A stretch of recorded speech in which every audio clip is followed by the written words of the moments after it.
buku saya yang bikin saya hidup itu novel Ray. Novel Ray itu sudah dibeli sama Inggris dan Scotland untuk diterjemahkan.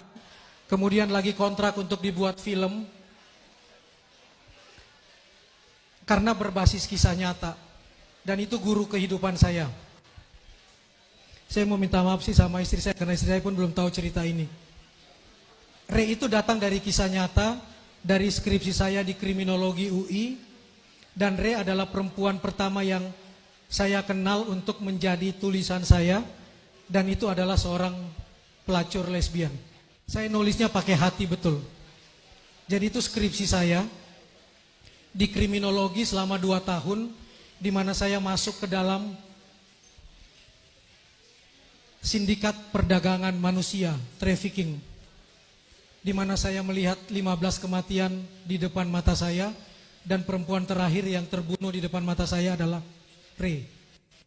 Dan ketika dibikin skripsi, teringat permintaan dia untuk tolong dong disebarkan, jangan cuma jadi skripsimu, supaya tidak ada perempuan lain yang mengalami nasib seperti dia.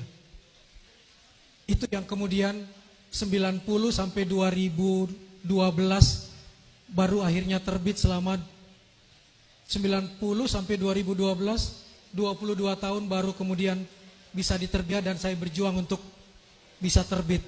Karena betul-betul perasaan yang main. Ray adalah perempuan Bandung, anak SMA kelas 2, lari dari Bandung ke Jakarta karena hamil di luar nikah.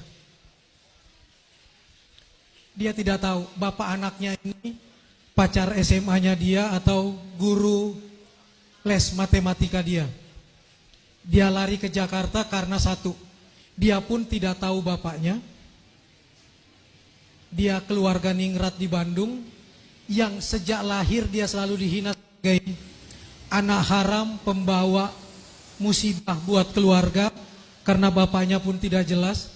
Dan dia tidak ingin ibunya mengalami bulian berikutnya, karena dia pun hamil di luar nikah.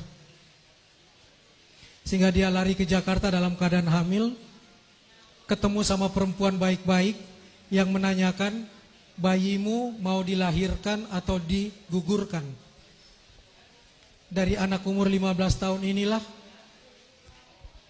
keluar kalimat yang sederhana, yang berdosa saya, yang dalam perut saya tidak berdosa dan saya harus tanggung jawab. Sehingga dia ditampung oleh ibu itu dengan, ya sudah, kamu tinggal di rumah saya bantu. Perempuan mana yang tidak ingin dibantu ketika dalam kondisi terpojok ada yang ingin menampungnya? Ternyata begitu dia melahirkan anak, baru 30 hari, masih masa nifas, ibu yang menampungnya itu mengeluarkan daftar pengeluaran dia sejak ditampung. Dari mulai biaya sikat gigi, pembalut, sampai biaya melahirkan, yang jumlahnya Rp5.750.000. Bayangkan kuliah di UI 40.500 satu semester, dia 5.750.000. Dan ketika dia bilang saya tidak tahu bagaimana cara membayarnya, perempuan yang tadinya dibilang perempuan baik itu mengatakan tidur dengan perempuan 3 kali sehari atau mati. Sehingga sejak hari itu ketika bayinya masih merah, masih berumur 3 tahun, dia harus menjadi pelacur lesbian selama 5 tahun atau mati. Sayalah yang kemudian masuk ke sindikat itu dan mendampingi dia dan bikin skripsi tentang dia. Tugas kami apa? Setiap hari mami itu duduk tiap pagi, duduk di tengah-tengah para perempuan yang dia jual belikan itu, sambil makan apel dan pakai cutter, dan selalu bertanya, bagaimana pelayanan dia, Man? Bagaimana pelayanan dia togok, misalnya sama teman-teman yang mendampingi ke tempat pelacuran itu. Oh, dia baik, bagus, konsumen adalah raja. Kamu, saya nggak melayani dengan baik. Kenapa? Karena yang memesan saya sadomasokis. Kenapa sadomasokis? Ya, dia menggigit puting saya sampai robek berdarah-darah, baru kemudian dia nafsu, baru kemudian melakukan hubungan intim. Maminya dengan tenang mengatakan, kamu wajib melayani konsumen, tidak boleh tidak, karena konsumen raja. Dan maminya dengan tenang datang saja mendekati perempuan itu, menusukkan cutter dan mematahkan cutter itu di perutnya, di depan mata saya. Atau menyabetkan itu di perutnya dan sana ke dokter biaya. Mati kuburkan, kalau hidup biaya dokter menjadi utang baru. Selalu seperti itu selama saya bikin skripsi. Ada satu perempuan yang kemudian jadi inspirasi bab 1 dari novel saya, mampu membayar utangnya 5.750.000. Dan malamnya kami pesta perpisahan di depan Hotel Matraman di Jakarta Pusat. Kami minum-minum teh, makan, minum kopi dan sebagainya. Dan ketika kami berpisah, dia menyeberang jalan. Apa yang dia alami? Mobil dalam kecepatan tinggi menabrak tubuhnya. Lalu kemudian mobilnya tidak lari tapi mundur lagi, lalu menempatkan tubuh itu di antara ban depan dan belakang, dan mobil maju mundur menghancurkan badan dia di depan mata kami. Untuk memberi pesan, kamu bisa bayar dengan uang, tapi tidak bisa lari dari saya.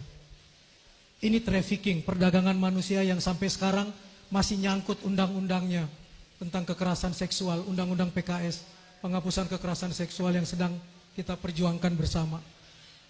Itu yang saya alami selama 2 tahun dalam bikin skripsi. Perempuan Re inilah yang saya dampingi, yang anaknya dititipkan ke ibu kos yang tidak jauh dari rumah saya di Cililitan.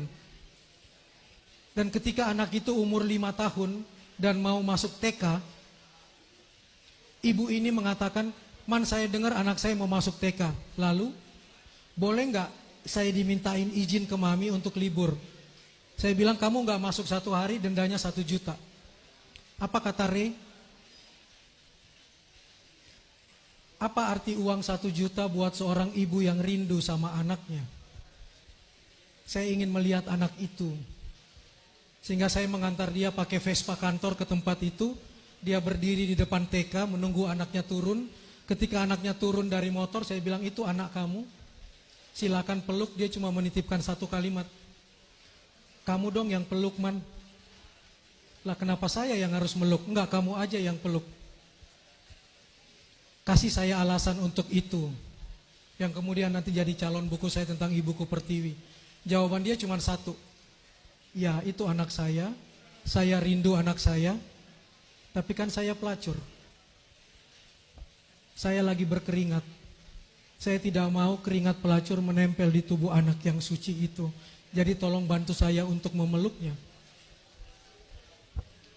Ketika saya memeluknya, sepanjang jalan mengantar dia pulang, saya tahu dia menangis di belakang saya, dan dia betul-betul tidak bisa meluapkan lagi perasaan dia selain cintanya pada anaknya. 5 hari sebelum saya skripsi, saya mengatakan, akhirnya membuka rahasia bahwa saya mahasiswa yang sebenarnya bikin skripsi bukan bagian dari sindikat tersebut,